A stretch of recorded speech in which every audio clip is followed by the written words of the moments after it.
السلام علیکم فرینڈس، تو آج ہم دیکھیں گے نون ساکن اور تنوین کے فائدے۔ نون ساکن اور تنوین کے 4 فائدے ہیں: اخفاء، اظہار، اخلاق اور ادغام۔ سب سے پہلے آج ہم اظہار کو سمجھیں گے کیونکہ یہ بہت ایزی ٹاپک ہے۔ تو ٹاپک شروع کرنے سے پہلے ہم آپ کو بتا دیں نون ساکن کسے کہتے ہیں۔ نون ساکن یعنی ایسا نون جس پر جزم ہو، اور تنوین یعنی آپ کو معلوم ہی ہے 2 زبر 2 زیر 2 پیش کو ہم تنوین کہتے ہیں۔ تو ان کے یہ 4 فائدے ہیں۔ سب سے پہلے ہم دیکھیں گے اظہار۔ تو دیکھیے، فرسٹ ہم دیکھیں گے اظہار۔ نون ساکن یا تنوین کے بعد، نون ساکن یا تنوین کے بعد یعنی 2 زبر 2 زیر 2 پیش، ان کے بعد اگر حمزہ ہا، عین ہا اور غین خا، یہ 6 حروف میں سے کوئی ایک حرف آئے تو اظہار ہوگا۔ یعنی کہ ہم کیا کریں گے، اس میں جو نون کی آواز ہے اس کو ہم ظاہر کر کے پڑھیں گے۔ یہ ہم نے آپ کو بیسک بتایا۔ جیسے کہ دیکھیے، نون ساکن یا تنوین کے بعد حمزہ ہا، عین ہا، غین خا میں سے کوئی حرف آئے تو اظہار ہوگا۔ جیسے اس کی مثال ہم دیکھیں گے، منہا۔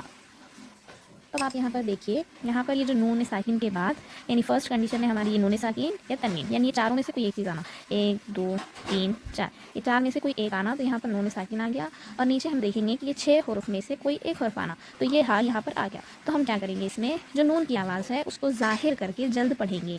جیسے کہ ہمارے قاعدے کا نام ہے اظہار، تو ہم کیا کریں گے، اس میں نون کی آواز کو ظاہر کر کے جلد پڑھیں گے۔ تو اس کو پڑھنے کا طریقہ کیا رہے گا، منہا۔ اس کو ہم منہا نہیں پڑھ سکتے، بلکہ ہم کو منہا اس طرح جلدی پڑھنا پڑے گا۔ اس کے علاوہ دوسری مثال، انہا۔ اب آپ دیکھیں، نون ساکن آ گیا ہمارا فرسٹ کنڈیشن میں، دین سیکنڈ ہمارے پاس یہ ہا آیا ہے، کہ یہاں پر اظہار ہوگا۔ تو ہم اس میں کیا کریں گے کہ جو نون کی آواز ہے اس کو ظاہر کر کے جلد پڑھیں گے، جیسے کہ انہا۔ اب ہم آپ کو تیسری مثال کے ذریعے سمجھاتے ہیں، شیئن علیم۔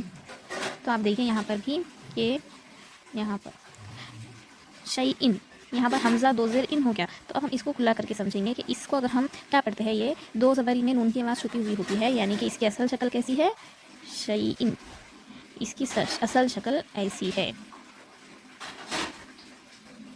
شیئن، ٹھیک ہے نا۔ 2 زبر میں نون کی آواز پوشیدہ ہوتی ہے، یعنی چھپی ہوئی ہوتی ہے، تو اصل شکل اس کی یہ ہے، اس کی اصل شکل اس طرح سے بنے گی، شیئن، حمزہ 2 زیر ان، یعنی کہ آئین، حمزہ نون زیر ان ہو جائے گا۔ تو یہ کیا ہو گیا، 2 زیر کے بعد آئین آیا۔ یہاں پر آپ اوپر دیکھیے کہ پہلی کنڈیشن میں ہمارے پاس جو 4 چیزیں ہیں، اس میں سے یہ جو 3rd نمبر کے 2 زیر ہے وہ یہاں پر آ گئی 2 زیر۔ اس کے بعد کیا آنا، یہ 6 حروف میں سے کوئی ایک اور، تو آئین آ گیا۔ تو ہم اس کو کیسے پڑھیں گے، شیئن علیم، آئین حمزہ 2 زیر ان پڑھیں گے ہم اس کو اور ظاہر کریں گے۔ تو یہاں پر کچھ لوگ کیا غلطی کرتے ہیں، اس کو ایک ہی زبر پڑھتے، شیئی علیم بول دیتے بچے، یہاں پر رک جاتے ہیں شیئی علیم۔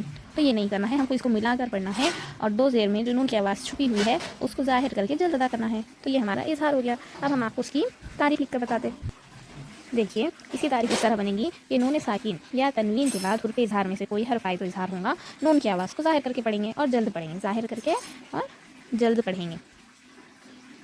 تو آپ دیکھیں، نون ساکن یعنی کیا، نون ساکن یعنی یہ نون، اس کے بعد یا یعنی یہ اوبلک، اس کے بعد تنوین یعنی 2 زبر 2 زیر 2 پیش کو ہم تنوین کہتے ہیں۔ تو ان چاروں میں سے کوئی ایک چیز آنا، اور اس کے بعد حروف اظہار، یہ آپ کو معلوم ہے کہ 6 ہے، کون کون سے، حمزہ ہا، عین ہا اور غین خا۔ تو اس میں سے کوئی حرف آئے تو اظہار ہوگا، نون کی آواز کو ظاہر کر کے پڑھیں گے۔ اس کی مثال ہے منہا، انہا، شیئن علیم، ٹھیک ہے۔ اس کو ہم کو کھینچنا نہیں ہے، بلکہ نون کو ظاہر کر کے جلد پڑھنا ہے۔ تو آپ دیکھ سکتے ہیں، تو یہ ہمارا سمپل سا اظہار ہو گیا۔ اب ہم اگلی ویڈیو میں اخفاء کے بارے میں معلومات حاصل کریں گے۔ تب تک کے لیے اللہ حافظ۔